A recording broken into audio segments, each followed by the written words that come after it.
Hi everyone and welcome to today's video. Today I am having a lot of fun and I'm going to be making some envelopes. Now I have found a formula per se that yields the most beautiful envelopes and I'm going to be showing it to you guys today.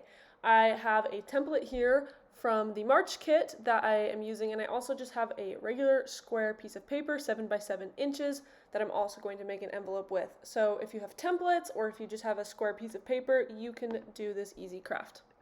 But if you want to use the exact kit I have, this is the Mint Blue Academia kit. It is absolutely gorgeous, and I will link in the description where you can get that kit. You can buy it as a subscription or just buy it on Etsy if you prefer that. It's a lovely kit and I'm going to have a lot of fun playing with it today, but again, you can use any supplies you already have. Alright, and we can just jump into getting started. So as you can see, I've already made one envelope and I'm going to show you guys that right now. I simply added a brad. I used some, oh my goodness, what is that called? Velcro to shut it, a piece of ephemera, and then I layered a piece of paper under the flap. And that was just kind of my practice to make sure that it works with all different shapes and sizes. And it does. I've done this method for a few months now and I absolutely love it, and I'm finally ready to kind of feel confident in sharing it with you guys. So let's get started. So the paper I'm using right now, it is 7 by 7 inches. It's regular weight copy paper, and I only printed it on one side. Totally up to you. If you want the inside of your envelope to have a nice color, feel free to print a piece of paper on the back, and we're just going to find the center. So to find the center, I just do this little method with a ruler. I line it from edge to edge or from corner to corner and mark a little line, and then as you can see, there is the center right there. Then I kind of erase some of the other lines. We are going to work on the sides of the envelope, so you're just going to grab one corner and fold it straight towards that middle dot, and then you're going to grab the opposite corner and do the exact same thing. To be completely honest with you guys, I do prefer templates over just creating these out of random pieces of paper because it can get a little tricky to make sure that all of your folds are perpendicular, parallel, or just 90-degree angles. But if you take your time, you'll definitely be fine. So as you can see, I just folded down my next flap. This is going to be your flap that opens on your envelope, and then the one we're about to do is going to be that bottom flap. So for this part, I just grab a small corner, and as you can see, there it is. I did it a little bit crooked, so I tried to fix that. But I just fold up a little tab, and then this piece gets folded up all the way, and you can kind of decide if you want it really high, if you want it really low, totally up to you and where you think looks good. And it's kind of fun because you can change up the size of your envelopes, but just crease that edge and the base of your envelope is done. A great optional step is to get a corner rounder and just do that on your top flap. I love how this looks, so I almost always do it. And of course I am going to ink because I think that always looks super nice. So, and again, that is optional, but especially where I'm using kind of a darker paper, I do like to ink just to distinguish all of the borders and whatnot. And I did also glue down that little flap because I just wanted it to be out of the way. You can cut it off or glue it down. Once you are done inking, it is going to be time to glue your envelope together. Just make sure that you aren't gluing your envelope shut. So I usually just kind of pay attention to where everything lines up and just add a little bit of glue. You can always add more glue later, but you can't really take it back, so I just do that, and then I see if anywhere needs a little extra glue, and if so, I just add some on. The next thing I like to do to create beautiful envelopes is I often will add a layering piece of paper to add more color and dimension onto an envelope. This is a game changer, especially if you want to mix up some patterns and use multiple papers on one envelope. So here I am. I'm going to put a little rectangle on the base of the envelope. And I'm also going to create a triangle for the top of the envelope. I just leave a small border, about 1 centimeter, maybe even less, around the edges. And I'm grabbing a ruler for this step just to make sure I can see where I need to cut. And I know you guys probably can't see my pencil marks, but I can see them. And so I just went ahead and cut up those pieces that I created. And then from here, it's super fun. You just are going to add some ink, if you would like to those extra pieces of paper and then just glue them down. A fun tip, if you are interested, is to turn these pieces into pockets if you would like to add something in later. Either the triangle or the rectangle would make a fun shaped pocket. For the triangle, I glued it all the way down, and then the rectangle, I did make a pocket on the right side. Now, this next part is a lot of fun. Again, a very optional step. You guys, I absolutely love lace, but I don't always like how they look in my journals. And so I found a really fun way to use up some lace, and that's just to add a strip of glue along the edges and then add your lace to that.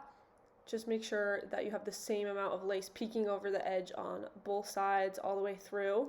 And then from here, I just do it to the other side, glue it down, trim off all of the excess. And then as you guys can see here, I very carefully snipped away on that lace and tried to give it a nice rounded look because I did make that corner, that point rounded, and so I wanted to do that again with the lace, and I just took my time and I thought it turned out good. And the next thing that I love doing to my envelopes is adding some layering pieces, especially on the flap. I think it looks best on the flap, and that's just my opinion.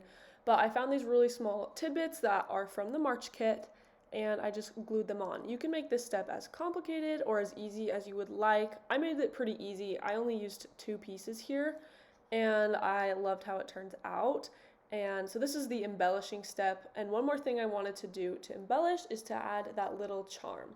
I don't always film the eyelet step very well or putting on the charm, so forgive me, but I did just add a metal eyelet, and then I opened up my charm that had some jump rings on it and snuck it through that hole and closed up the jump ring. So that is how I did this first envelope that you can make pretty much completely from scratch and just use some of your own elements.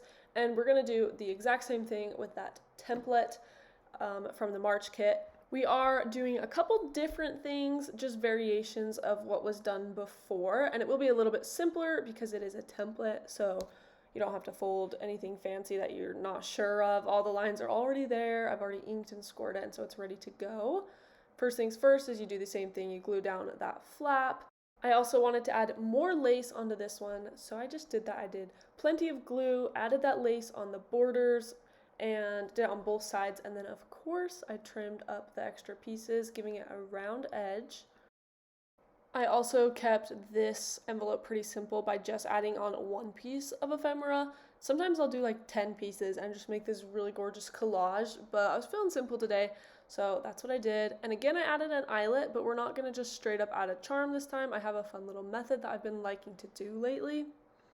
So what I did is I grabbed some string of my choice and I actually doubled it up and then pulled that double end through the back of the eyelet. That part is important because then it allows you to be able to put that charm, if it has a jump ring, onto that loop, and then you can pull the string through and it just kind of secures that charm and looks super cute. And this is also my closure method.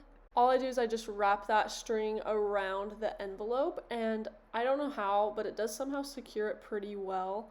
If you want it super secured, I'd recommend using some of that Velcro or a different method, but for me this works great, and I just trimmed off the excess after I wrapped it. And it's all done. I love this one. I think it turned out so cute, and I'm really excited to put all of these into my journal. Let's do a little bit of an end of video recap and just talk about some of the ones we made and some of the fun elements that I did. So this first one, again, I used Velcro. I added that little paper, I don't know if you can see it, it's the one with writing, and then I added the number tab on top with the brad. Here's the second one we did. This one, the weight of the charm kind of keeps it closed. We add more layering with that mint blue paper, some ephemera, and that rectangle mint blue paper is actually a pocket, so I'm gonna think of something fun to add into there. And then this one is a tie method. You can either tie it or just loop it around the envelope. We have lace on this one. Super cute. Of course, a little adorable charm that says handmade. And overall, I used the same general principles for making all of these envelopes, and yet they turned out so different, and I think that's why I love this method so much. It's just to add dimension, add ephemera, and then embellish. And it's that simple. And you can do it with your own handmade envelopes. You can do it with envelopes that you have a template for. Totally up to you, and you just kind of have fun with it. It's a great way to craft and use some of your own creative expression. But yes, thank you guys so much for watching. I hope you learned something, and I hope you give this a try.